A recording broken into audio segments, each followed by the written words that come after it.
In this podcast, we're going to look at how to change the default submission view on a quiz. The default submission view is what the students see by default when they submit a quiz. I'm going to go into my quiz right here. And then on the fifth tab, that's the submission views tab. I'm going to click on it.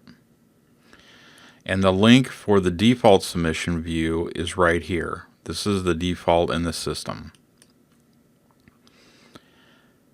The top box just shows what the students see after a quiz has been submitted.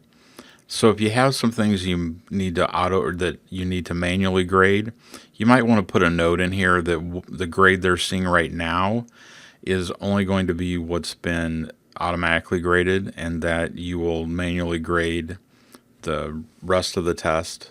Any other message you want to put in there is fine. Below is what the students are going to see.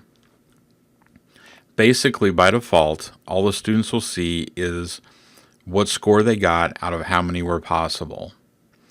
Now, sometimes you want them to see more than that.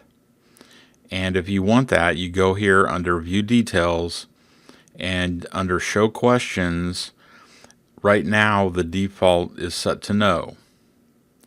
And I'm going to go up here and select Yes.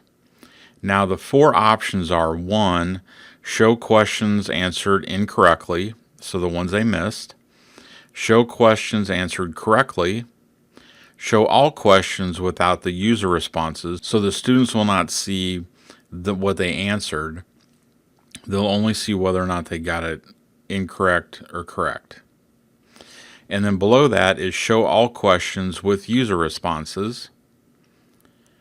And then if you want them to see the answers, you would put a check in this box. So if after the test you want them just to see the questions that they missed and not the answers, you would select this top selection. If you wanted them to see the correct answer for the ones they missed, you would put a check in this box to show the question answers. So you want to pick what is going to be displayed, either what they missed, what they got correct, or all the questions, and then you put a check in the box for whether or not you want the answers to those questions to be shown.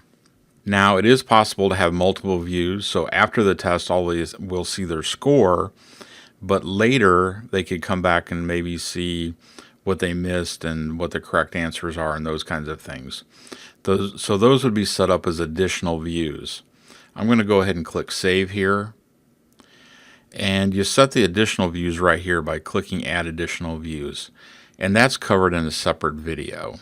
So to change the default view from showing them just the raw score, you would go in and click on this default view and update the default view to show them what they're going to see after the test has been submitted. When I'm done, I click Save and Close, and I'm back into my Manage Quiz area.